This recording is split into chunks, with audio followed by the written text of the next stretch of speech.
Hi, it's me again with Corel Draw Tips and Tricks, and I just made a video about doing this with the envelope tool. And then I started thinking there's another way to do it, and I've actually done it. And my shape isn't perfect, but I'm not going to worry about that. How I would do this, if you don't want to use the envelope tool, would be to go to your 3-point curve line and click on that node. Well, that didn't work. Click just offside that node and draw your, because you don't really want to go the edge anyway, and then go up to the center and put your line. Now we want that line pretty much on the bottom of that one, and it's pretty good. I would, you might want to critique it or change it if you're doing this for real. And then I'm going to make my nudge factor 0.1, and I'm going to Control D and make a duplicate. Control D. All I needed was 5 lines. So I could have made them a little bit wider, and you could group them together right now and make them a little bit wider. You're going to change the shape, but just for the video, that's good enough. Then we can move our box out of the way. Let's change our nudge factor to 2 inches. And let's nudge that box out of the way. This is not a curve. It's a paragraph of Arial. So what you can do is nudge that line down 2 inches, click on your text and go Control K, and now you've got individual lines. Now you could text a curve or text a path. So let's zoom in here a little bit.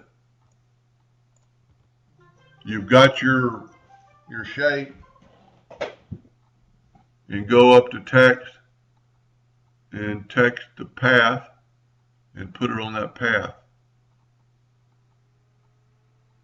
and get it right on that path.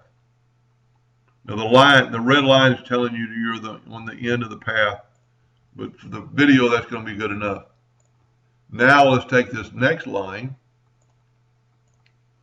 and let's cursor over and let's get it out of the way a little bit. Grab that line, and because I'm using nudge factor, I can put them right back together. Let's see if we can use it. A lot of times when you get too close to another line, it'll mess up, but this should work.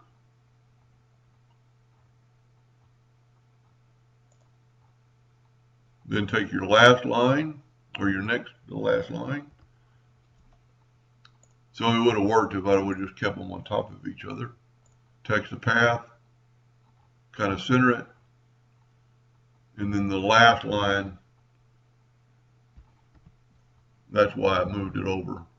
So we'll just leave it there, and we'll move this on top. It doesn't really matter. Because I nudged it, I can put them right back. And that looks pretty good. Now we can nudge this down, or let's nudge all the other ones up. Move this one over. Sorry about that, somebody's paging me.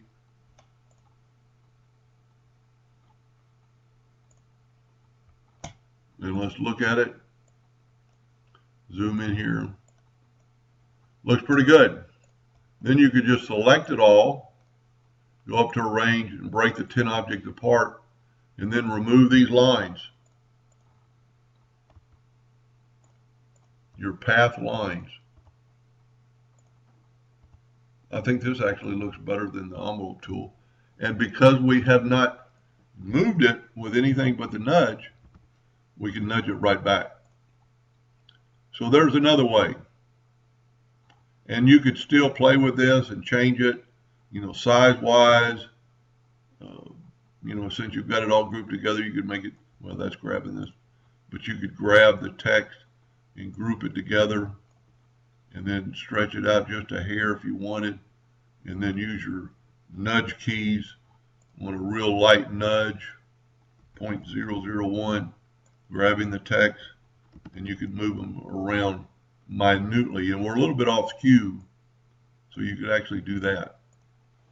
Anyway, I hope that helped a little bit, and thank you for watching. And also, you could make one line still bold.